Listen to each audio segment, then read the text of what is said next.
Okay, so now it should be going live to YouTube. Hey, folks, if you're there, give us just a minute. We are going to get set up in this. Okay, we're going to chat. We're going to jump into that chat, all right? Okay, cool. All right, L2.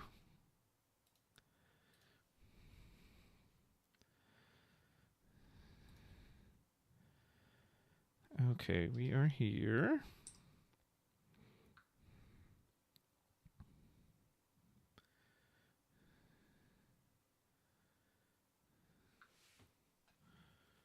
Okay, I can see everything. Can you hear me, Harlan?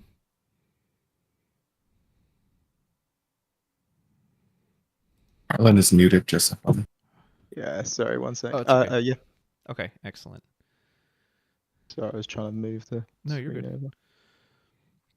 Okay. Lovely stuff. So the stream is going. I've got that up watching. Ban the bird. I'm going to mute that. Do you have my stream link, Harlan? Do you need it? Yeah, we send it again. Okay. Give me 1 second.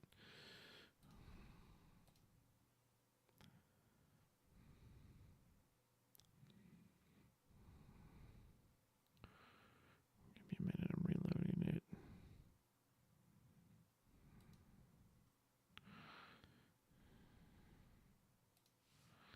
Okay, it should be here. Hey, folks, if you are watching, just give us a bit. The players are, everyone's getting kind of set up right now. So we're just in the starting phase. And if you can see this, make sure you can see myself as well as Harlan. Make sure you can hear us okay. And I will get everything else up and good on stream. So while we're doing that, I'm actually just going to go ahead and cue our slideshow of our players while we're waiting for them to get set up. So today we will be seeing Buonaserrrra versus RMB, and I am joined by my lovely co-host, Mr. Harlan Sweet. Harlan, how are you doing, sir? I'm very good. It's a little bit later over here across the pond, but I'm very good, thank you. Excited for this match. Oh, absolutely. Me too. So we're going to show some of their accomplishments on there at the moment. Turn that off. Okay, so we've got Buonaserrrra on the screen. He will be representing Team Europe, and we can see some of the accomplishments here. There is a top 32 finish at the DLC in Lille, including the winner of the Enchanted Tour, top 8 in another Enchanted Tour, top 16 in the pack, as well as top 32 Winter League. There might even be a word behind it, but I can't see. His body kind of covers it up. Is this a player you have met before? Or? I've done events with the player before. I've seen him at events. Yeah, lovely guy, and kind of made a name before the DLC sort of started. When sort of third-party events were ruling the online scene. And yeah, great player. I think probably one of our best RP players in Europe. Oh, that's awesome. All right, and his opponent, weighing in, yeah, it's like weighing. It's like a wrestling match. Weighing in at however many pounds. This is RMB representing Team North America, sporting that wonderful Labyrinth jersey on his shirt or on his chest there. And some of his accomplishments include a top 8 DLC Atlanta, one of the first, if it was definitely the first American DLC. There might have been one in Europe, I think, before that, so it might have been the second one. Lille before. Yeah. Oh, I think they were the same time, maybe? I don't know. Maybe it was the same week. Regardless, one of the first DLCs that we had. Top 8 finish, as well as a top 64 finish at DLC Fort Worth. I myself was at that challenge, but of course, I didn't make it that far, so much better player than I am. This is RMB, and let's take a look at the list. I'm assuming you haven't met RMB, is that correct? I've never managed. I did go to Seattle, and sadly wasn't there. I believe he was busy, but I'm quite the Blue Steel player, and of course, if you're into Blue Steel, everyone knows RMB. Very accomplished player as well. Gotcha. All right. Let's see. And then we will have, let's take a look at the deck list, the matchup that we have going on today. So first will be, this is Buonaserrra's deck. Sorry that picture's a bit choppy. So this is a Ruby Amethyst list. As the title of it is Old Salt Setting Foot. Arg. And looks like we have a lot of standard Ruby Amethyst stuff in here. This looks like more of what they call the burn list, right? So this one does not have a bunch of late game control with cards like Medusa or Madame Tremaine. It actually runs more low to the ground. It has a lot of instant lore gain in cards like Goofy, as well as Gathering Knowledge and Wisdom. And then we've got some new some new cards from set 6 as well, including the White Rose, as well as 4 copies of the Genie. The Genie, man, this is such a big debate point for Ruby Amethyst players, because I've heard so many people say unequivocally, like, well, the genie's which is way better than the rabbit. As someone who's never gotten a quest with his genie and it dies immediately, I'm always like, I think I like rabbit better personally, but maybe that's just because mine is always banished. What do you think about this list? Yeah, I mean, this is really strong burn list, and burn and Lorcana is a little bit different. Not everything in there is just burn cards. There's also some removal in there, and I think the B preps are pretty nice because you can get locations set up and just start B prepping. You're in a really great spot. But I think the genie's just utterly cracked, and especially into steel matchups, I think it really shines because you're gonna have to invest a lot of steel removal into that. Whereas I guess if it's against a red deck, they just brawl it. But we can't do that here with blue steel. So yeah, I think it's gonna be a really interesting match to watch. Excellent. So the players are getting ready to go. So I'm just going to go a quick image here on the opposing matchup, which is gray blue, or blue sapphire steel, if you will. Again, they're getting ready to start, so I don't have a ton of time to look over this one, but I'll just show it briefly there on screen. So you are kind of a blue gray savant. This is something that you play a lot. So while I'm setting up the match, why don't you tell me about blue gray, or this list in particular? Yeah, sort of a connoisseur of blue steel. Yeah, this is R&B sort of standard list. He always plays at 61 cards as well. That's just something to note. And he's a big fan of the Jim Shift line, which I think actually in this matchup will really benefit him, because with the Jim Shift, you can buff Jim, the 2-drop one, to get the Challenger, and then shift the Jim on. He can actually attack for 9.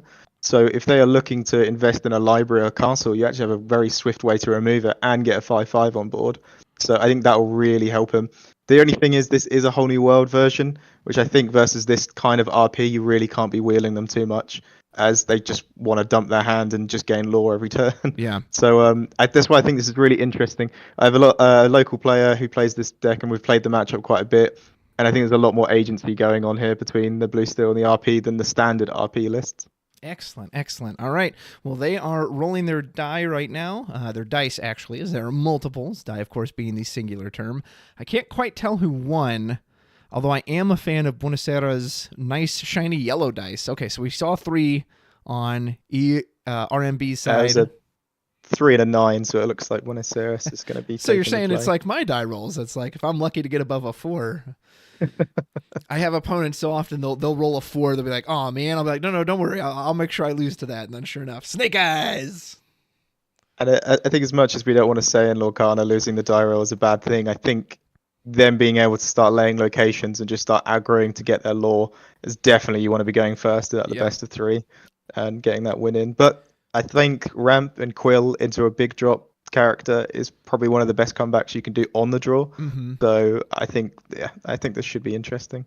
Excellent. Yeah, that's something I definitely wouldn't mind them working on in the future, is just giving me a reason to go second, right? When you're at locals and someone asks, do you want to go first or second? Well, they always say first because there's no reason to go second. So it would be cool to have a reason, like, actually, you know what? I'm going to go second here because it gives me, whatever the advantage ends up being. Yeah, no, I think definitely for sure in Lorcana. And it's, you can say, oh, the play draw isn't that bad, but every time you win a die roll, you always go first. Yeah, exactly. No one's ever. So there is something to it, yeah. All right, so here we are seeing the opening hands before the mulligan. I see double Flaversham on RMB's side. Looks like we have 2 Tamatoa, always a little early for him, unless you just want some foil easy list link. as well. I know. Yes. It's okay. We've got 2 1-drops on Sarah's side, as well as a Sisu. So if he can find the Flynn, he also has Castle. I mean, that's your class. That's like the classic, feels like the wrong word to say because it's still so recent, but that is the opening we've come to expect from Ruby Amethyst, right? 1-drop, 2-drop, Flynn, I think then Sisu. I'd expect to keep the Broom, Sisu, and maybe the other Chernobog and the Castle. I'm not really sure. I mean, the B Prep and the Peter Pan go straight away, but R&B finding that Quill is probably the nicest thing out of that hand, and the rest can probably go back. There'd be a debate on the Hiram, but I think he just needs a lot of stuff to start pressuring early as well. Yeah, because all the RP player is just going to go for the lore. I do tend to like keeping a Hiram if I also have a Popsicle, because then you obviously have the combo. But if you only have one or the other, Popsicle you can obviously always keep because it's a great turn 1 play, but it's such an aggro matchup, and you might even want to play into the fact that you might get Chromacon here. So I think sending the Hiram's not bad to do. It's almost like you really summoned it just to wanna the field. He drew a Chromacon off the mulligan.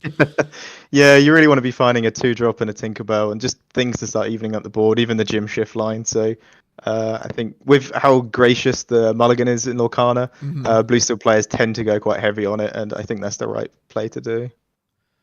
Excellent, excellent. And I think our YouTube stream should just be about... Uh-oh, where'd it go? Did you lose it? Did I lose it? There we go. It like blinked out there for a second. Wait, why did it blink out again? This is what happens when I try to troubleshoot. Okay, I'm just not going to touch anything because You're when I all good. happen to touch something, sometimes something blows up. All right. It just started on the your live stream, so yeah, it started playing out my mic. Oh, yeah, let me I think yeah, from the RP's angle, that's just pretty much a lot of what you want there. That's quite scary. If I was the blue steel player and you showed me that was your hand, I would be like, I don't know. So he inks the Emerald Chromacon, not too worried about that card draw right now, and puts out a Magic Broom. Pretty solid opening. A little surprised to see him ink the Chromacon. It's interesting. Yeah, I don't know how much you value that in this matchup. Maybe because you play into the whole new world being possibly played. Yeah, maybe. Is he running that in his list? Can you? Do we? Yes, he'll have 4 whole new worlds in his list. So yeah, that's a very good point. Is that you don't want to overdraw into the whole new world. Yeah, so that's interesting. I mean, RMB's hand is, I think, a couple cards short of being almost exactly what he wants. Yeah. I think a Tinkerbell in there, a 2-drop, but a Quill and a Fire the Cannons just isn't the worst thing in the world. So we put out a Popsicle, draw 1 card to replace it, and it looks like he inked that, like you said, the Fishbone Quill. We are ready with that incredible new ramp card, which is Sail the Azurite Sea, so we're going to put that out on turn 2. Still don't have a Flynn. We actually draw Be Prepared off the top. This really is looking like my hands. The early Be Prepared that you can't do anything with?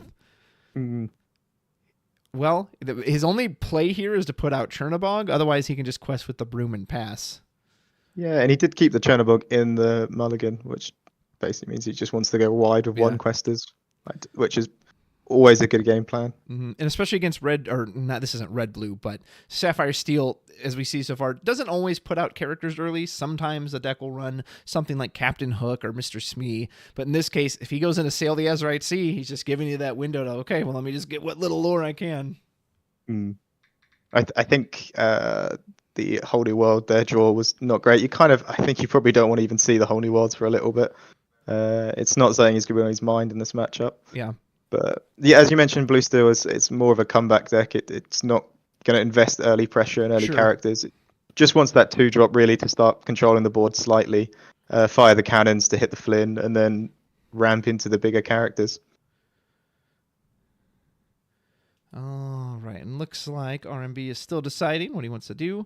Is going to use 2 now. I'm assuming this is going to be Sail. Yeah.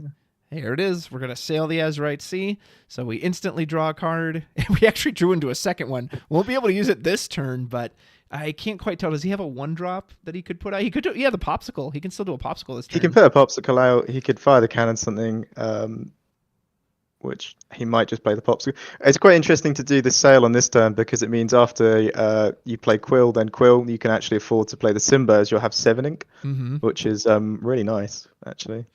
So we will put out the Popsicle. My goodness, the Sail letting you do that additional ink action that, of course, doesn't come in exerted like a lot of recent ramp cards have done is just so strong when you can do something like that, still get a second Popsicle out. Now your first Hiram, he isn't relying on just that one. He's ready as Buonaserrrra puts a Gathering Knowledge and Wisdom into his hand from the top of the deck. Probably just to see who's going to come down this turn, I'm guessing. Yeah, I don't think he's particularly happy, actually, drawing 2 uninkables that... he doesn't really want till the later parts of the game. And I was watching him play his last game versus No I'm Not, and I think he really values having the Gathering Wisdoms later on when you've got the Maui Shark, just to start getting more lore from it. I mean, just hard casting a Gathering Knowledge isn't very great this early on. And if he draws another uninkable, he'll actually be starved. Yeah. He'll have to use the Chernabog and pop it. We're still feeling no threat from our opponent since no characters on the board, so we can keep this Broom and this Chernabog around. No reason to banish them yet for the card draw. Quick reminder, folks, if you're watching, do let us know. I'm watching the chat kind of here on the side. Let me know if there's any audio or visual issues. I think everything's looking good, but just in case, I always want to get those fixed for you. And other than that, thank you for coming to the channel. Don't forget to like and subscribe if you're enjoying yourself here. I am here with Mr. Harlan Sweet. He's actually over on that side, as we are watching RMB represent NA take on Buonaserrrra representing representing Europe. Actually, start trying to find a value for this fire the cannons. Really, you could start sort of denying card draw as well by taking out one of those 1-drop cantrips. Yeah, I think the whole new world has to go for sure. So he's going to be. I'd even be thinking if they inked a Chromicon early, maybe they have another one. I mean, they don't, but I might be thinking in my head possibly they have another one. Yeah, well, and here's where maybe inking that Chromicon has kind of come back to bite him a little bit. That because he's running into this uninkable problem now, that Chromicon could have helped bail him out of that. I mean, that's pretty rough from RMB. I think he really would have wished he drew a inkable there. And looks like we are going to fire off the Fire the Cannons. Both cards essentially do the same thing, so you could pick Broom or Chernabog. It's hard for me to differentiate. Is there one you value over the other? No, he's setting up the Simba for the next turn, which... he does have Grab Your Sword. Yeah, they could do the Grab Your Swords as well. I don't think that's a horrible play. It might tip off Buonaserrrra to like, well, that's, why would you not cut off my card? Just so it might make him go, okay, I need if he pops the... Oh, he's got to ink the castle. If he pops the 1-drops, which he'll probably have to do, it does mean that the Simba now gets to cleanly remove that Sisu, and that's still not a bad spot to be in. So we quest with the Chernabog. We are going to draw a card. We finally draw an Inkable, and it's friends on the other side, so our Sisu can sing this if we want to. It'll take a little off the lore pressure, but it means that we can get a couple more cards into our hand, or you just ink it outright if you really don't want to give up that castle. What would you do? It's kind of a rough spot, isn't it? And I'm not too much of an RP burnt player, but being at 4 lore right now just doesn't feel as powerful as what the deck, especially when you're on the play. Yeah. But yeah, I don't blame him for just inking, and it's got the Genie to keep it going as well. And he'll know that a blue steel player will struggle with the Genie. I mean, RMB's got an interesting play here where he could start splitting the damage even more on the Genie and then use the Grab Your Swords. He does banish the Broom as well, so he will get another draw off of that. And we're presumably going to quest with the Sisu. Yep, we're going to go up to 7 lore. So still pretty good turn. Now the Grab Your Sword, not nearly as good. Like you said, he can just kind of straight drop the Simba to finish off the Sisu. But yeah, Genie, I definitely like a lot better against Steel than I do against Red. I think I'd be way higher in that card if I didn't have to face Ruby all the time. Yeah, I mean, Blue Steel's had an issue with Daisy for a while. Now they printed a 2/4 that's also got Evasive. So the Blue Steel community is not particularly happy with Ravensburger recently. Yeah, well, and that's something I hear about Hiram as well too, right? He has 6 willpower. What kind of you have to use so many steel removal cards to get rid of him. He is, yeah. We wish we had Brawl, basically. Yeah. Whereas Ruby could just, all right, Brawl, he's done. Yeah. So we're at 5 ink. Does the Simba cost 6 or 7? He's a 7 cost. So he'd have he's to got on play and on attack. And use the Quill. Yes, yeah.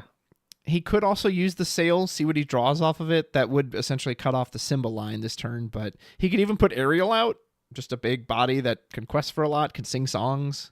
It's not bad to set up Ariel, I guess, because next you could sing the Grab Your Swords and then play the Simba to do a full clear. Yeah. You are in a rough spot, though, if they do play a Be Prepared. It's interesting to see what direction probably he won't goes want to with. take his own board out, and he's still 3 turns away from that, though, so... Yeah, his thing is you always got to think quite far ahead, I find, with this matchup. Yeah, you're not wrong. But yeah, you can see what he draws. I think he would need a Hiram as well at some point off the top. Man, I'm a little nervous doing that Sail just because that was his only card draw in hand. So we are going to go for the raw, Grab Your Sword. This will cut the Sisu down, so we do keep 2 lore off the board next turn. Otherwise, Buonaserrrra was going to go all the way to 11 lore, and he's over halfway there. But yeah, I think he knew he had to kill one of them because 4 lore was just a bit too much. Yeah. But how he wanted to do it. Unfortunately, that's the whole turn. Simba can mop the Genie up next turn, but if Buonaserrrra drops this castle right now, there's not a whole lot to threaten it at the moment. No. Assuming he also just wants to draw cards. He still doesn't really have too much to ink each turn. And we did ink the Brawl. Looks like we're going to put out the Queen's Castle as well as a Broom. Genie's going to quest for 2. That will put us up to 9. And let's see, that was 5 ink, so we don't have any left over to push anyone into the castle. No, and it gets quite a threatening point. But if you look at, there's no real card draw in the RP player's hand. Ooh. So they're kind of looking really for, I guess if you move things into castle and it survives, that's not bad. I mean, both players don't have a lot of card draw, so No. RMB has to ink the only other inkable card he drew, which is the evasive broom, and then now he can put down Simba. Simba, when it enters play, or is it? I think it's challenge a character or banish a character in a challenge. On play, it does 2 damage to a character, or you can draw 2 and discard 2, and on banish as well. It's kind of like the giant Tinkerbell, is the way we look at it. Yeah. It's even bigger version of Tinkerbell. So it does at least mop up that genie, and I believe it has 5 strength, so it should be able to at least start, essentially give that castle 2 turns to stick around on the board. Or it could go after this broom as well, but this broom might disappear. Broom quest for 1. We could ink the Sisu. We could just play it to trigger the broom. I don't hate the Peter Pan either, just because he's evasive. Yeah, I mean, I think he might go for the Sisu here and pop the broom. He's only really needing 6 lore now because he has a gathering knowledge in hand. Yeah. And I don't see that castle being removed this turn either. No, he would need some other card that's not in his hand yet. Yeah. So Sisu comes down on, and when another character enters play, you can banish the broom to draw a card. We draw into another Queen's Castle, which we can't put out this turn, but is threatening to just keep that lore going. And we get the 2 instant lore from gathering knowledge and wisdom, valuing that over putting the Sisu in the castle and potentially drawing more cards all the way up to 14 lore. And if neither of this character nor this location are dealt with next turn, we're going to 18. Yeah, this is not the best spot to be in. And not being able to, I think this all really comes down to as well. Yeah, that's where we go. If he had that 2-drop though, he would have enough damage on the board to take out the castle. But really, I think missing that 2-drop was probably the roughest part of RMB's draws. Do you think he's potentially regretting giving up that whole new world earlier? Like, I understood it at the time because he had so many uninkables, but now I'm just, you wish you had a full hand of fresh cards. I think the issue with that is it becomes sort of a losing play in that sense, because you'll deal with what's on board and wheel, but then you'll just give your opponent 7 new cards to just throw on the board. Yeah. And as this is a burn deck, all it's really going to do is just play everything in its hand. And I think R&B saw that when he hit his last game versus the Sapphire Amber deck, where it was wheel, find the answers, and then they played 3-1 force on the board. Yeah. Which is, just a rough spot. Very good point. I mean, really the only thing RMB can do this turn is challenge the castle with the Simba and put out the aerial, and then you could potentially ink the quill if you really want to, but... Yeah, not sure entirely where you go with this. They'll be going to 16 and 18, and you just hope they don't have another gathering. Yeah. This aerial can quest for 5 next turn. Not that it matters when your opponent's knocking on victory, but... A whole new kind of a harder spot. That'd be just what we want. And a Maui shark comes in on Buonaserrra's side. He could just jam it out. He could also just ink it and put out the castle. He's got quite a few options here. I think you just double castle and quest. I think it's yeah, because your opponent can't deal with it based on what's on board and what we know's in hand. No, Blue Store's always had a few issues with removing locations. We can tend to deal with 1. But when you're going to play 2 like that, it's just... Looks like he's listening to you. He did exactly what you said. Do you know, in RMB's list, does he have any instant removal like Hideaway or Rise of the Titans? I don't believe so, and I'm just looking at it now. No, he doesn't. He does have 1 Zeus. Okay. So you could, in a sense, top deck Zeus, hit one of the castles, then hit it with aerial, then hit the symbol on the other one, but there's still the Sisu there. Yeah. And he really isn't much sphere. I mean, it'll get you 1 deeper, but probably not going to be enough. Yeah, I think, you just go game 2. And this is sort of the issue as Blue still likes to be a bit of a comeback deck. We need to set up the quill and ramp and things like that. Yeah. And if you're 1 turn behind as well by going second, you tend to just be too far behind sometimes. Out comes the Fortisphere. Is it anything that can help us? It's a let it go. It gets rid of the Sisu, but there's no way to get rid of both castles. No. Yeah, so I think it really came down to missing that 2-drop. And I think if you had the gym shift and you could get a nice 9k swing in one of these castles, I think that would have been a much better spot. But sadly, Okay, so hear just me how the out. cards were. Buonaserrrra falls asleep at the table. His head falls on, and he goes sideways. And then, due to a time limit issue, which doesn't exist, it just gets passed. I mean, it's almost 12 at night where he is in Europe, so that could happen. Right? Yeah, that was his line for Yeah. victory. So Buonaserrrra will take game 1 on Ruby Amethyst Burn. Unfortunately, RMB just he saw his ramp, but then he just ran out of cards, and there just wasn't a whole lot of pressure he was able to put on that game. And I think with this matchup for the Burn player, not Blurn, Burn player, they've really, it's not particularly intuitive what they have to do. They just kind of have to play on curve and just play cards that gain them lore. Yeah. And they don't really have to think too much about their opponent's board. I mean, they sort of have to look at the answers, but not too much, and then maybe be prepared on 7. Whereas RMB's got to be thinking what could potentially be turning out, like coming out on the board, how to deal with it, how to also make sure that they can win as well. It's a weird little dance where I don't think you're ever going to fully win the board. You might even have to leave some locations, but then you also need the aerial, and you need the dime, and you need to get to 20 lore. Looking at the list from RMB, is there any early pressure he could put on with characters? Like, do we have a hook? Do we have a Smee? Do we have something we can do to maybe... I really comes down to, I think that's probably why he did a full 6-card set and kept the quill. If he got the Jim Hawkins on 2, to use the quill and start ramping and start hitting things, I think that would have been definitely a different game. Yeah, Jim's huge. And especially as he got the Simba out, he could have took out those locations. The RP player, because they're playing Burn and they just want lore, I don't think they really want to trade into a 0-4 character. Yeah. In the Jim Hawkins shift line, like that card, not only in pre-release testing, like the sealed events, but also just normal testing, it just kind of feels similar to the Robin Hood, right? Like when you put out a 5/5 on turn 3 that also hits something and can immediately hit anything on your board or quest for 2. It's just, there's just nothing really that can deal with it that early in the game. Yeah, we saw it in RMB's last game when it was really, I mean, I'd undervalued the card a little bit, but because you'd rather be playing a quill on that turn, but he got especially into an aggro matchup, as you say, getting a 5/5. It also pings 1 damage, so if there was a Chernobog not popped, you could take that out and start swinging.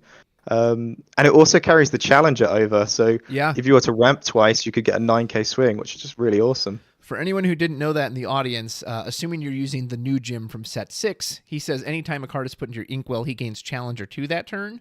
Well, if you do that on turn 3, and then you shift on the bigger Jim, I don't remember what their subtitles are, but he's the big 5 cost uninkable one, he actually maintains that Challenger status from the smaller Jim, so he can hit for 7 that turn, which seems way over the top, but it's there if you need it. The 2-drop is called the Stubborn Cabin Boy. And the 5-drop is called Rigging Specialist. Excellent. At some point, I probably should learn those like subtitles. I always just refer to them as, the big 5 cost one or the small 2-drop one. Yeah. I did a deck list once for an event, and I just wrote Mr. Smee down, and I was caught up on that. A lot of uninkables there in Buonaserrra's side. To be prepared is definitely very early for that. Yeah. I don't think that's too upsetting if that's... still the mulligan that he can send, because if you've drawn 2 be prepared and you're sending them back, it means that when you send them back, you won't be drawing 2 be prepared, or your chance is less because I say, we'll find a way to draw them, don't you worry. There's the Flynn. We do have Flynn, we have the 1-drop, we have the pretty castle. strong. Ooh, this is looking really good for Buonaserrra. RMB does have both Sail and Fortisphere, so he has a 1 and a turn 2 play. I still think he really wants to be getting a character down, but the ramp isn't too bad. And you got the Jim, that's really nice, and the fire, the cannons, that's also nice. I think that's not a particularly bad thing. He might have just kept the sail so he makes sure he doesn't miss ramp, because the weird thing about that 2-drop Jim is if you're not ramping, he's just a 2/4. Yeah. He does have a broom as well, so he could put that out early if he needs to. I think that's very nice for the genie. You can hit the genie and then fire the cannons. Yeah. I think that's not a bad spot to be in. And no whole new world. Oh, go ahead. No whole new worlds in his opening hand. Yeah, his ink looks a lot better this time. And since he is going first this time, he actually might be able to get away with the ramp more instead of feeling that need to immediately respond to the pressure.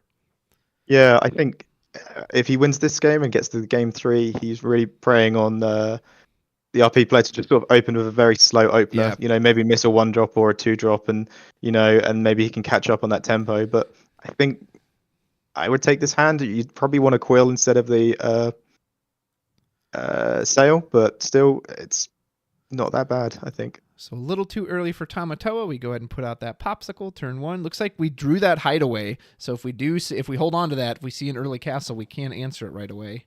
I think that's hideaway on the far I left. think that's another sail, is it not? Is it? I can't. Sorry, it's kind of hard for me I to don't see. believe he. It's either sail or visions. I can't Okay, tell either. I think it's Visions then. Yeah, the title looks long. Sorry, folks. I have to watch through like a bit of a smaller screen, so. It's all of his cards are foil except for that one broom. Yeah. There's like a common broom as well. I don't think it's a bad idea inking the castle. I would value the genies over more. Yeah. Especially if you're on the draw, the castle can be answered. Yes. So we will put out a Chernabog turn 1. We are ready to follow up with a Flynn. No Sisu to really give it that damage boost. So I don't know how great Flynn's going to be here. Oh no, he's been shuffling his cans around. I think the far left is grab your sword. Yeah. Yeah, I think you do have to establish a 2-drop now. I would assume it would be Jim, but the broom's got some benefits as well, just to get it out there. You know, you could also use Fire the Cannons to cut off the Chernabog draw and play the Fortisphere this turn. But he goes for the Jim. I think you want something on the board because you're expecting the Flynn on 2, and then you can ramp and shoot the Flynn, and you'll still have a fairly decent board.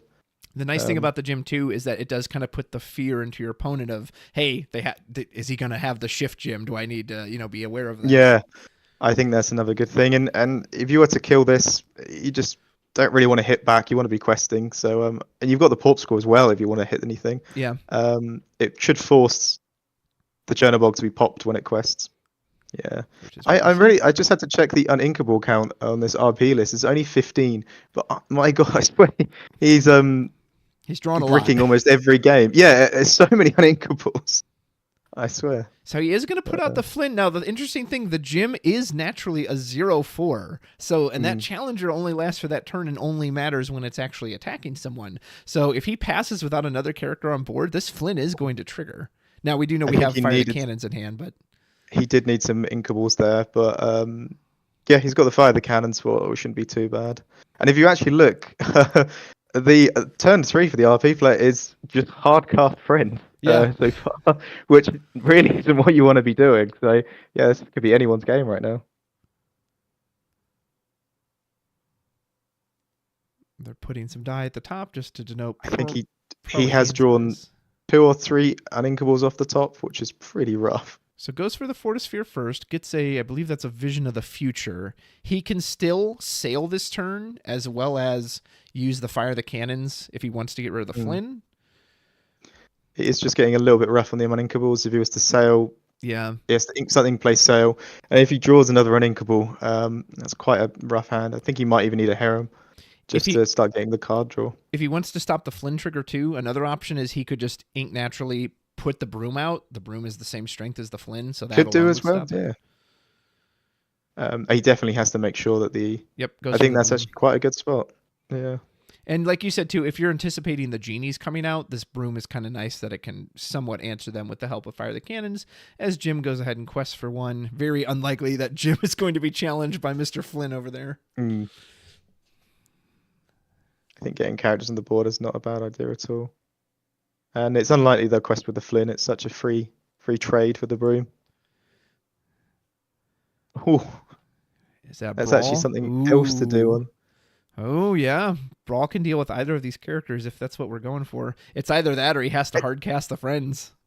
It's interesting because the Brawl is not amazing. You really want to be just doing things that get you lore because the longer on the game goes, the more set up the Bleasteel player can be. But it really just doesn't have anything else to do. You can hardcast the friends, but I think once you get to them genies, you're just going to be drawing so many cards. Yeah. He does go for the Brawl. I'm assuming if he wants to protect the genies more, he hits the broom. He knows what he wants to do next turn and says, and this also does put the Flynn back online. Saying, all right, Flynn with his 2 strength is somehow the strongest thing on the board going into turn 4.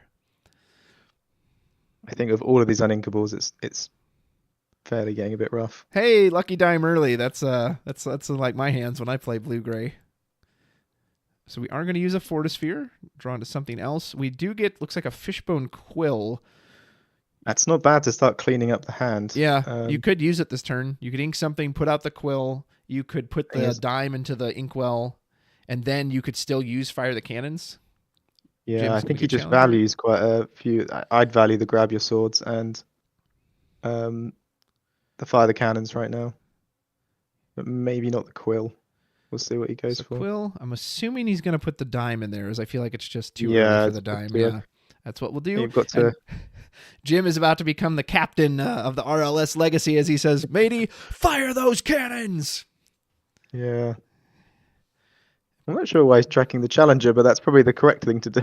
I think it is. I mean, it's a mandatory trigger. Like it's not something that can be missed. So I guess just to be, Yeah. it didn't matter for that turn, but I admire RMB for like trying to keep track of an accurate game state.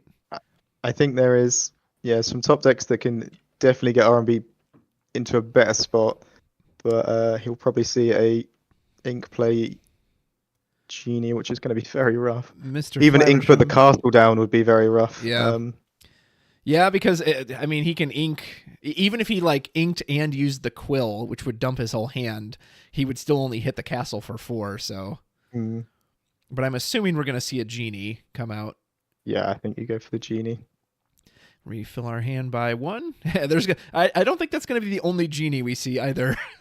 But still being at 1 law, that's not the most amazing spot to be in for the RP burn player, but that hand's quite amazing. Yeah. That's a hand you'd probably want to play Whole New World and burn, to be honest with Yeah, you. absolutely.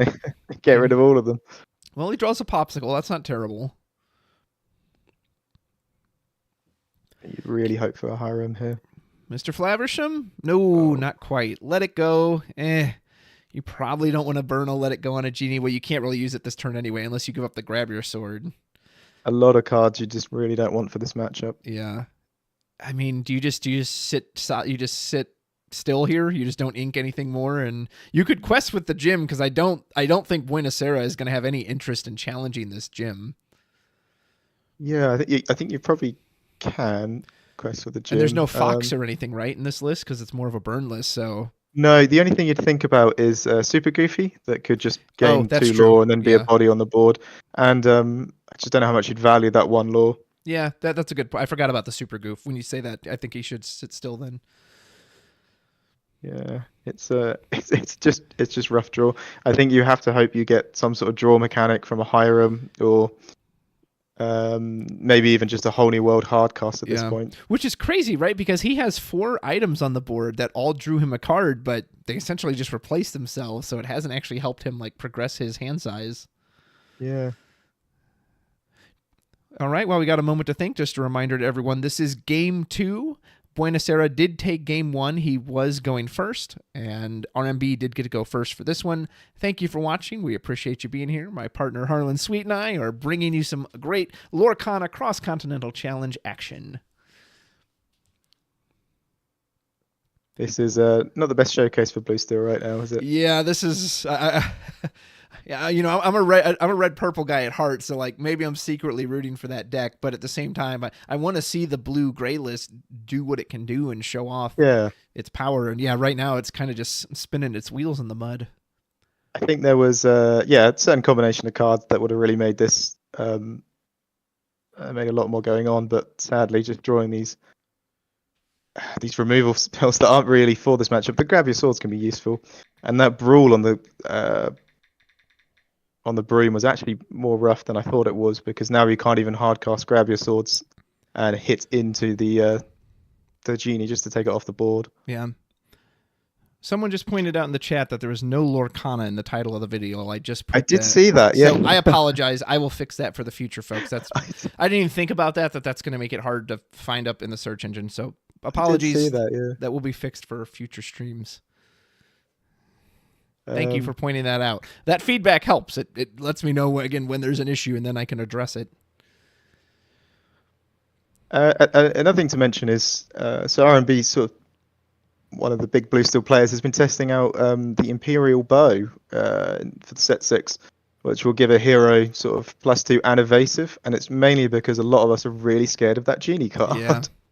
And, you know, red, purple, green, purple, and purple still all being so popular right now, we kind of do need answers for it. Yeah, Steel does not really have a card to I cover hate this. Is he casting the Let It Go? Yeah. I don't hate this just for the fact that what else can you do, really? Yeah. You just play for the whole new world off the top at this point. Yeah, And I really guess respect it. if you're just getting one card at a time, if it's not refilling your hand, then there's not much you can do anyway. I really respect that. Yeah, just play your hand out, whole new world off the top. Well, and based Game on what 3. we know, since we know Buonaserrra's hand, the grab your sword wasn't going to do anything anyway. None of these creatures No. were going to get banished to that, so we No. do get the super Oh, goof though. I don't know if you go for it just yet. The 2-lore this early on's not amazing. Maybe you just put another genie out. I mean, he can't really if you know your counter opponent's punish though, right? Because if he can only ink one, he can't actually counter banish it. Yeah, I mean, I think his hand is just amazing. That I'm in awe of this hand. There's so much going on. They're all pretty much not bad options. You might just put another genie out just to card draw. If your opponent's hard casting Let It Go on your genie, you know they're not an amazing spot. Gets a Maui off the top. Looks like we're just going to ink that super goof. So gosh, he's still at one lore. If he top decks the whole new world, able to dump more stuff in the inkwell, I think we go to a game 3. I think it'd be really interesting. That is even a Hiram just to get it, the engine going. Yeah, that's the saving grace for RMB right now is that the lore totals are very, very short. It's a popsicle. Come on, we want a game 3. This is our third popsicle. There's only one left in the deck, and now it's Cogsworth. I mean, that's not terrible. It's not. But you could establish it, and then if you top deck the whole new world, sing it. So there's something there. There's something there. Also, have you noticed the B King Undisputed? That's just... Yeah, it'll prevent that right now because you can just sacrifice the gym. We passed our opponent. Granted, we do have a Maui in hand, so if this Cogsworth ever does exert, we can punish it pretty easily. But yeah, I mean, like again, go ahead. Sat at one lore. It's not where you want to be with the RP burn list. He's at 6 ink now. Could just completely reset the board. I think there's so many options here. I wouldn't even know what to do. I'd be like a kid in a candy store, sort of spoiled for choice. Start questing with those genies. No, he's actually going to sing Be King Undisputed. Respected, RP saluted. burn he's in a sort of control position. This is a very interesting match. What are they going to go for?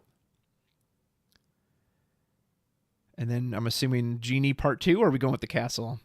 Thing is, if you set this up, it's such a clock that's just going to keep ticking away. Move the genie into the castle. If this Cogsworth dares challenge it, Maui's going to come down with his big fish hook and just right on the head. We really want to see that top deck whole new world. Oh my goodness. And the RP player's in such a strong spot now. It's basically been a couple turns from the blue steel player not really doing much. Yeah, we need whole new world right now on RMB side. And he's hoping. You can see he's tapping that deck. He's praying for it. It's like the Pharaoh and Yu-Gi-Oh! Oh, I mean, that's card draw. And he can now sing it with the Hiram. There's something going on here. Flaversham. I think his tune might have changed a little bit. I think always break a Fort Sphere. Banish the Fortisphere. We do get an aerial as well as a smash. Smash not doing much for us. If he wants to keep ramping, he can probably ink the aerial. And we know on our side, there's no answer to this Flaversham while he's readied. Once he exerts, the Maui can challenge him, but... I mean, the issue is the minute RMB starts establishing a board and there's no whole new world, you can just pop a Be Prepared and let the... Well, and you know what, Harlan? With a castle on the board, if he sees his opponent is still struggling for hand, he might just fire it off just to say, nope, I'm cutting that Flaversham off. I wouldn't blame him. I wouldn't blame him. And you follow it up with the genie and the goat and everything, and it's just not a bad spot. I think he's probably debating if Cogsworth needs to do anything this turn and what goes in the inkwell.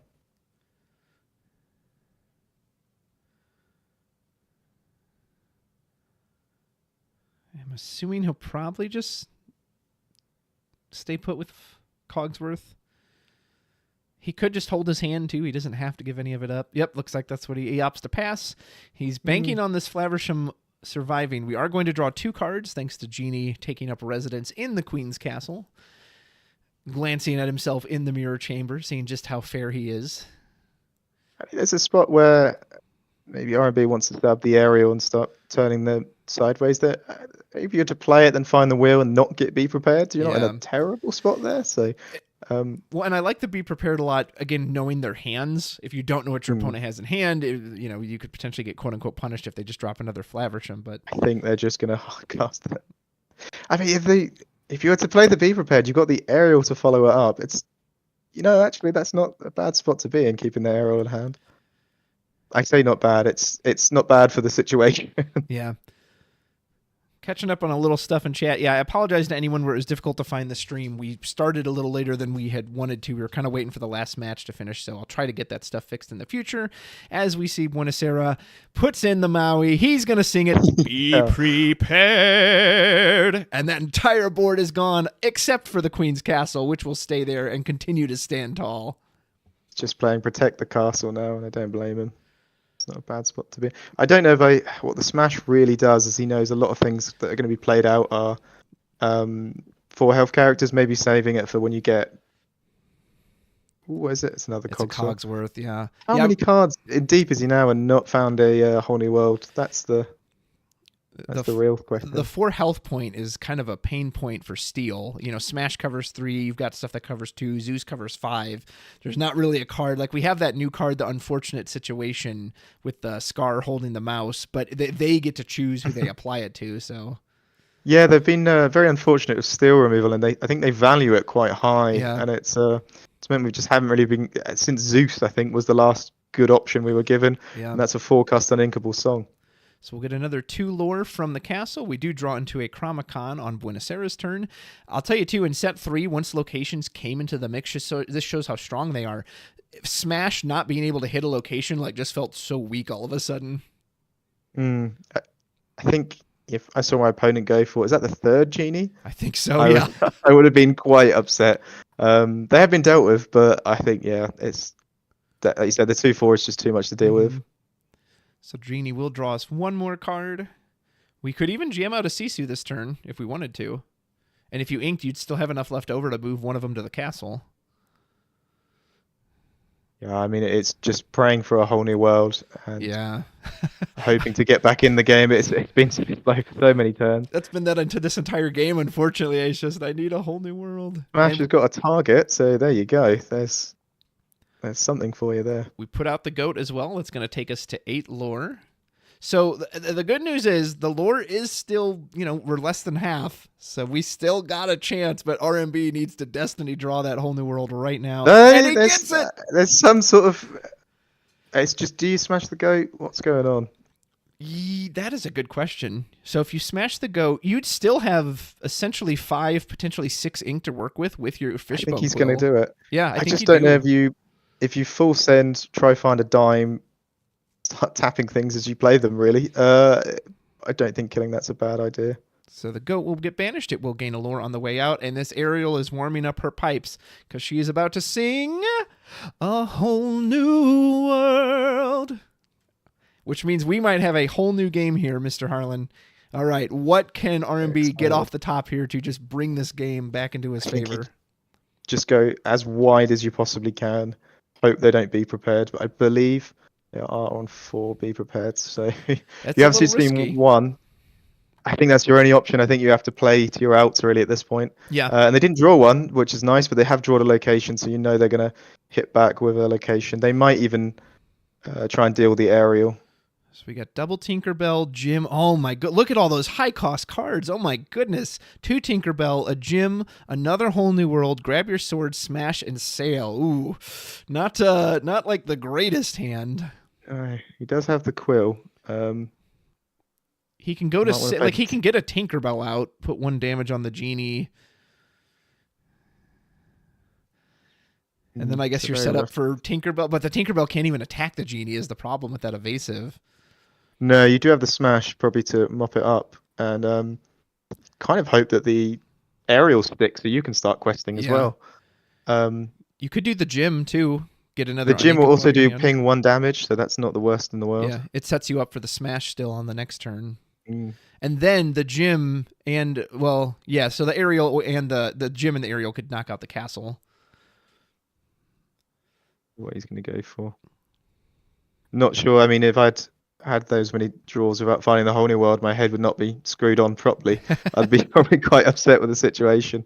But how much ink does he have left over? Can he play Jim and afford the smash? I don't think he can. 2, 4, 5. No. No. We are going to ink the sail. We still have the quill. Well. Oh yeah. Gonna go 4 lore again though. Yeah, we'll go to 9 for. Did he add the castle yet? That's at it. He'll go to 11 and then he'll definitely questing. Okay, we haven't passed the turn yet. No. Sorry, I think looked the away to only check thing the you could chat. think about. I think the only thing you could think about is grab buff, but I don't think you run the genie, and I think you race at this point. Yeah. Yeah, Agreed. the aerial is scary though, as that with a dime will get you to 13 lore, and really flip the tempo. Ooh, we actually drew a Pirate's Pirate's Life. So this would drain 2 lore from our opponent and give us an additional 2 lore. So if he quests with the genie, he'd go to 13. He could use that if he wanted to go all the way to 15. He also has a library he could put out this turn. He could do both the library and Pirate's Life. Like, we got a lot of options. If he's the go wide of characters, it's interesting because there is a grab your swords and a smash and a Tinkerbell. In fact, you could kill most of the characters there.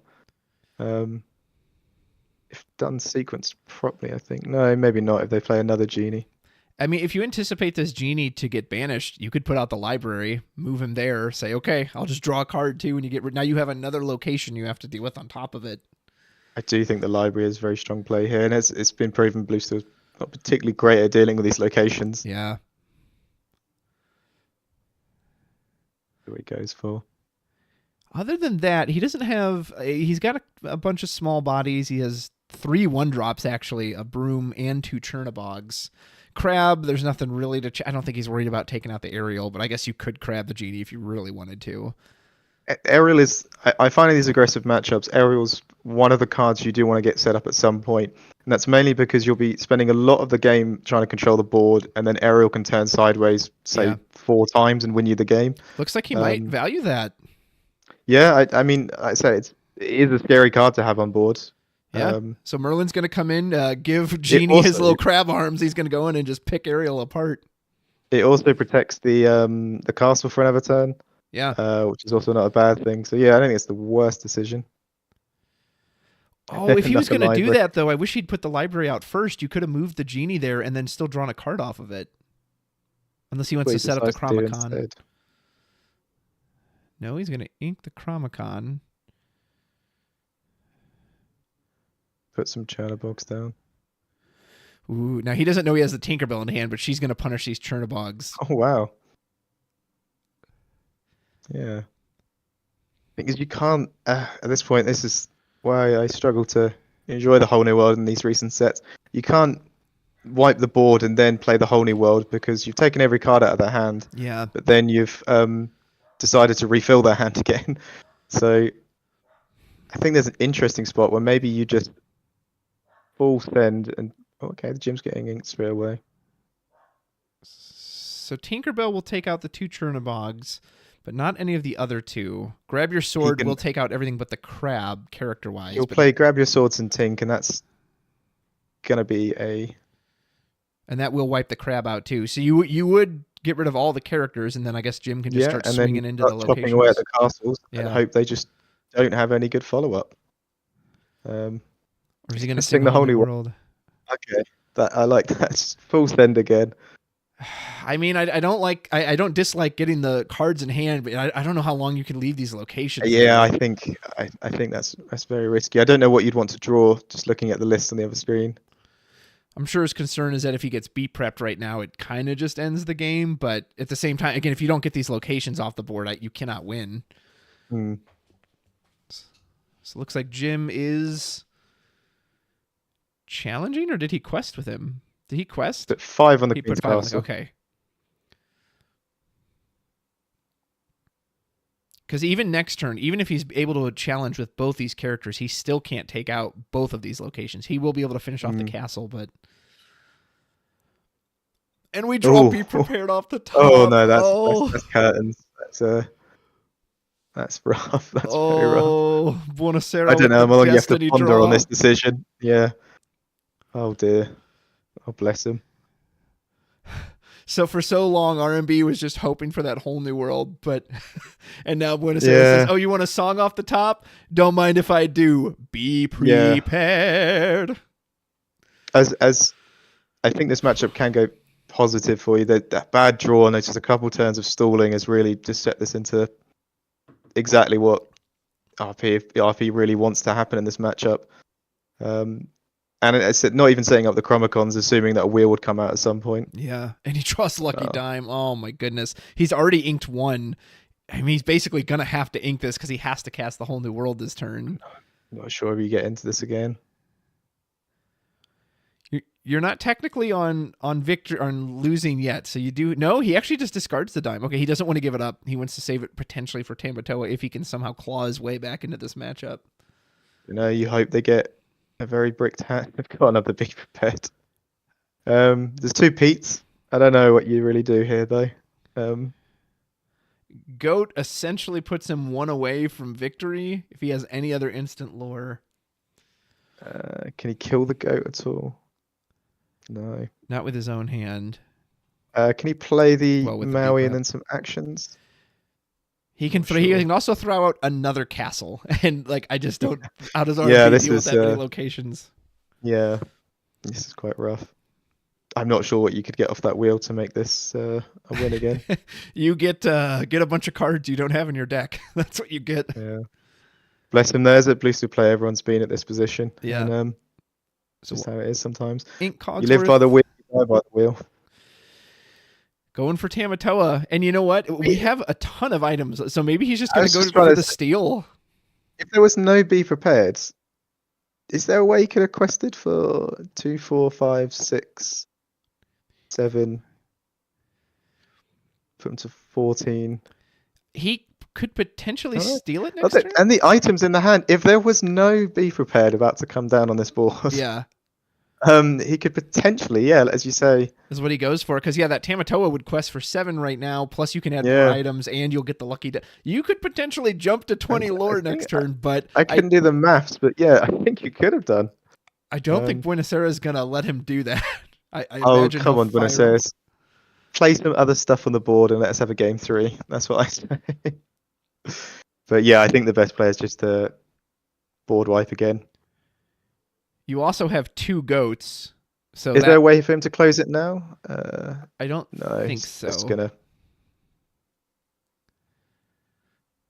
So let's say he doesn't might- be prepared. What do we have? 1, 2, 3, 4, 5, 6 lore on board currently. Adding the lucky dime would be 7. He inks the brawl, and then we have another Fortisphere. That would be 8. There 8 we and go. 8. That's 16. Yeah. If you get one more item, which you would get back from the Tamatoa quest, he is actually nope. We did the be prepared. Yeah. I'll do a sad safest one this play. time. Be prepared. He could have stolen it with the Tamatoa. He would have had just enough, I Yeah. think. That was quite an interesting line. He might have been maybe 1 short, but I think he would have had enough. Which is a scary thought, right? That you're on 3 lore and your opponent has to think, oh my gosh, they might win this. Yeah, if there was no Be Prepared in there, or maybe they found a. I think they had to hard cast that wheel, didn't they?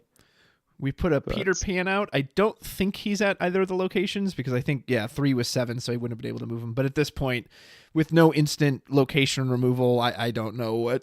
I don't think RMB has anything he can pull out. And the way Blue still wants to play it is just do things like that with the Tamatoa and the aerial instead of trying to deal with these locations. You can, in a sense, race them. Look at all those items. He would have 100% taken it with the Tamatoa. I think this is just a rough draw, I'm afraid. What's he going to go for? I mean, I think if you find a Zeus, you could have maybe got another turn. yeah, just I think says he's just showing him what he would have been able to achieve with the Tamatoa on 6, board. 7, 8. Yep, 8 with the Tamatoa would have been 9. Hit it again. Yeah. Yeah, he says, hey, if I could revive this, then so close don't yet blame so us far. all. For as completely out of that as RMB looked the whole time, he actually had a point there where maybe he could have snuck in and taken it, but that Be Prepared just said, no, I don't think so. Yeah. I mean, that has shown me some faith in the wheel version. That was a really interesting play to do. And he seemed to be prepared, it was down a few. He definitely could have been a situation where he didn't have one. And I think he's only got 1 Be King Undisputed, No Tremaine. That's not a bad spot. So I'm sure we're going to see if we can get the players in for some interviews. Like you said, you've played a lot of Sapphire Steel.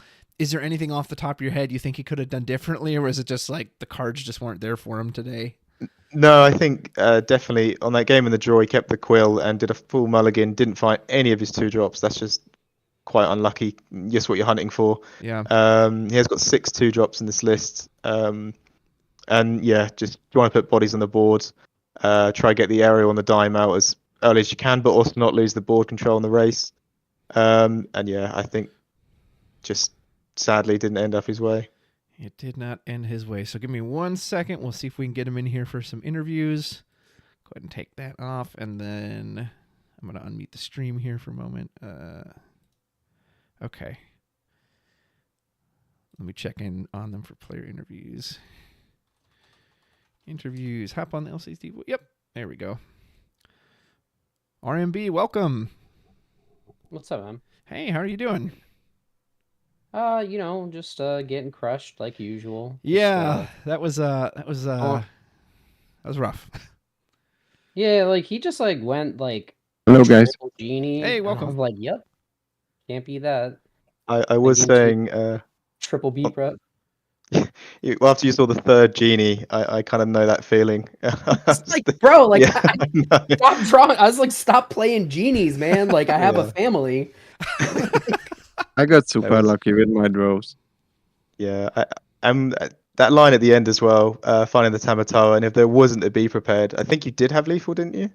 Yeah, I did. Yeah, we Yeah. counted it out after I had like conceded the match to him. Like if he didn't have the 3rd B prep there, then like I just went next turn. Like I had to create a condition Yeah. to like end the game because I was only at what like Three three lore. lore. 3 lore. Yeah, I was at 3. Like the only way I'm winning this because all I could draw in the early stages of the game was just popsicles and fortispheres. Mm-hmm. Like this is the only thing I drew for like the entire game. I was like, well, at some point or another, like I'm just gonna have to slam a Tamatoa. Like hopefully I can back it up with a Pete. If I can't, like, we pray that it lives and slam a dime. Well, and as rough as that looked, RMB, like that just shows the power of that combination that you only had 3 lore, and if that Tamatoa lived, you would have won the game on your next turn. That's crazy. And it was 8 seeing how popsicles, rough you man. did the full 6 send in the first game, and on the draw that game is rough to begin with, but then to not find any 2-drop. Yeah, just- no 2-drop, just like, yeah, it's pretty rough. I don't know. I don't like my deck list at all. Like, if I would have had a little bit more time to prepare for this event, like I would have been able to put together, like I have a deck list now for Sapphire Steel that I really, really enjoy.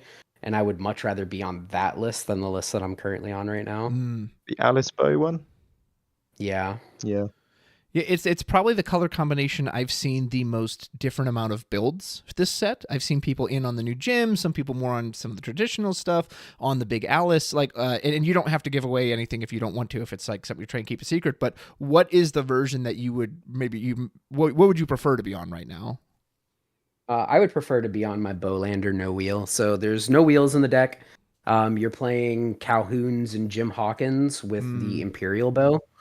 It gives you like significantly more outs to Diablos, Genies, like all these things. The evasives are so big in this game right now. Yeah. So like you need a recurable way to answer them. So I'm playing like a 19 heroes list, which does include the Alice Savvy Sailor. I love that card. Card's incredible. Yeah. And instead of playing Wheel, we're opting for Hiram Flaversham, and we're also running Beast Tragic Hero again. And the idea is to play the Alice the turn before you would play one of those draw engine threats, and then use the Alice to protect it so that they can't out it instantly. Like the downside to playing Hiram and Beast in a sea of Ruby decks is the fact that you either don't get any activations or you get the cast activation of Hiram, but then it doesn't get you any additional value after the fact. Yeah. So like the concept is to allow Alice to protect them so that you get multiple activations off of them. Plus she's just an insane card to begin with. No, absolutely. Well, since you kind of touched on Wheel, do you think Wheel is kind of a liability right now, or do you think maybe this was just a bad matchup for it? Yes and no. There are definitely like some wheel variants. The issue that I have is that you have to homogenize your deck list and jam so many cards in it to give you answers to Diablo, because Diablo is a card like in the sense of Diablo being the most oppressive card in the game currently. Yes, wheel is in a bad position. Diablo's very popular. The card's broken. Play it. If you don't want to play it, then like pack your deck full of like 20 answers to it, because it's a must answer threat. If they ever have a Diablo, like you just can never wheel because you give them 14 cards. They're bound to have, between 3 to 4 discard spells, and by the time you pass to them and they pass to you, you just have no cards in hand. Yeah. No, that's fair. Well, Buonaserrrra, let me turn to you. First of all, congratulations on your win. Very nice 2-0 on your part. So you're playing what a lot of people refer to as kind of the burn version of Ruby Amethyst. Have you played this version a lot, and what do you think about it compared to maybe the more traditional Ruby Amethyst with things like foxes and snakes, Medusa, etc.? Well, first of all, thank you. No, actually, I haven't been playing it. That's the first time I was looking at it, and it's basically because of the appearance of Maui Shark. I Oh. found it a funny list to experiment with, and decided that it's the perfect moment for it to try it now. Nice. Well, we saw your list do very well. Is there, I know you've got the Maui Shark in there. He's probably one of the big premier cards from the new set. Is there another card that you really like, or maybe one that you're like, I could maybe take this out. It's not doing what I thought it would? I have mixed feelings with Pirate's Life. It's so expensive Yeah. that it needs the whole turn to get along with it. But generally, I think this is a base version of the burn deck. Of course, everyone can do their own spice with it.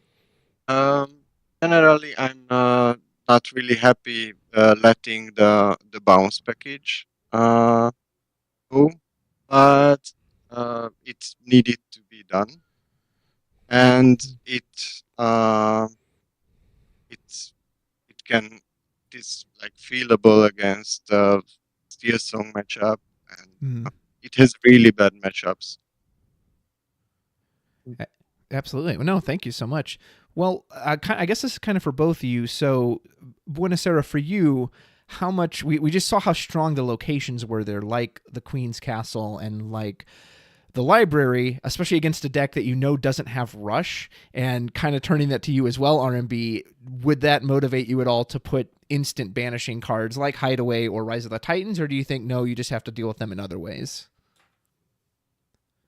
No, not necessarily. Like I intentionally am not including any of those cards. Like if I ever have I never had Jim Hawkins into Shift Jim Hawkins. Yeah. Like that, like the Jim line is what's good against the locations, because the ability to trigger, you're putting an ink into the inkwell on the baby Jim, shift the big Jim, deal a damage to library, and then swing at it for 7. Like that just never happened. Like he like I drew a little bit poorly, and he capitalized on it very, very well by playing out a bunch of locations and then playing tower defense, just multiple B preps over and over and over again, and just let your locations just continue to tick up your lore. There's nothing I can do about that. Yeah. I personally don't like the point and clicks in like Hideaway, Cusco, and Rise of the Titans, just because there's so many matchups where those cards are just dead. They just don't do anything. Yeah. And like, sure, they're inkable, but I want cards that have versatility, that are good in multiple scenarios and not just one hyper-specific scenario. Yeah. Yeah. If Lorcana... definitely, go ahead. I was gonna say, there's definitely some turns there where it was just like it's sat at one lore for a burn deck. That's not really where you want to be. And they were just playing one character. Not even the castle would set up at that point. And I think there was like a ton of top decks you could have got that would have just, easily gone over and won that matchup. And I can see you were getting quite frustrated with the, just removal spells that aren't really for this matchup getting drawn. And you definitely got into that point where you needed the whole new world. Oh, go ahead. Sorry. Oh no, Harlan was talking and then he just cut out. Oh, did I? Oh, sorry. Oh, did you not hear? Oh, okay. Say it again, Harlan. I was saying you were at a point where you really could have won that matchup or got back into it, I think, where it was just playing one character at a time. They were set only one law for a burn deck. That's not great. But yeah, it was just drawing like a Let It Go, I think, a bunch of uninkables, and just sometimes that's sadly how the draws are, isn't it? Yeah, I mean, like I drew like Tamatoa's or not Tamatoa's, Lucky Dimes again Yeah. in like the first couple of turns of the game. Like I just every match I have played in this event so far, I've either had Lucky Dime in my opener or I've drawn it within like the first 2 to 3 turns. Mm. Like in game 1, I was forced to ink one of them because like my hand was just a pile of uninkable cards, and I'm Yeah. only running. I think I'm running what, like 16 uninkable cards You've right got now. 15 on our deck list. 15, even Yeah, even better. I know. Man. Like, I was saying the same thing. I thought, I can't believe it. 15. yeah, in like it. I have 15 uninkable cards, and like I'm just, sometimes variants be like that. Yeah. Well, and Buonaserrrra had a moment like that too in this game where he had a handful of uninkables, but 3 of those uninkables were the genie, which helps you get through that. So Yeah. Yeah, I saw what, one Hiram the entire 2-game set. Genius. And he had to let it go one at one point. Yeah, because that card's huge. yeah. So rough.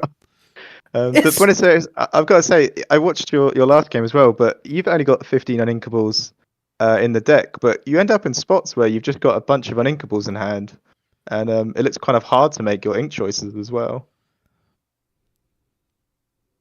Yo, did I cut out? Oh, did you hear us? Oh, Buonaserrrra, did you hear Harlan? Or did Yeah. we- Yeah. Yeah. Sorry. Oh, no, you're okay.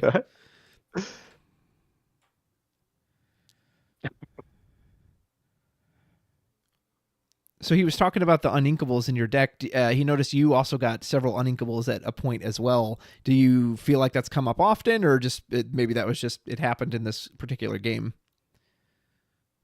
I think it comes up often, but like it's manageable. So if genies come up, then I will play with the genies. Yeah. It's not it's not a big deal. So yeah, the problem would be if that would happen before like 2 or 3 inks. That would be like yeah, that would be a problem. Gotcha. Okay. Harlan, I may have to translate for you. I don't know, because I don't know if it's like why your mic's cutting out or something. But I know, that's fine. those are I'll kind of all the listen. questions I had off the top of my head. Was there anything else you wanted to ask the players? No, I think that's all covered. I think that's fine. RMB and Buonaserrrra, was there anything you guys wanted to add or mention while we got you here? I mean, Not really. much love to Buonaserrrra. Like, love the dude. He's awesome. Same. I can't Same. wait till we can like actually like get to hang out in person and meet at one of these events. Like if we don't make it to Worlds together, like I'm coming across the pond for a DLC in 2025, and you have to come. Okay, we will talk about that. Well, that is Same with you, Harlan. Oh, thank you very much. good vibes all around. Well, we will give one more congratulations then to Buonaserrrra, and I'll go ahead and close this out here. Thank you to both competitors, RMB and Buonaserrrra, for entertaining us on this fine Tuesday evening into maybe late at night, depending where you're watching from. I want to wish everyone out there a happy Thanksgiving if you're celebrating it this week. If you want to give this video a like and subscribe, go ahead and subscribe to the channel. I'm going to put Harlan's information in the description as well. We'll also have the player deck list there, and I want to give a special shout out to our judge as well as Pavel for helping run this event and just setting all this up, because it's been so fun to watch all these players go toe-to-toe from across North America as well as Europe. So, for myself, Rudros TCG, and everyone involved in this, thank you so much for watching. Enjoy your Thanksgiving, and until next time, take care.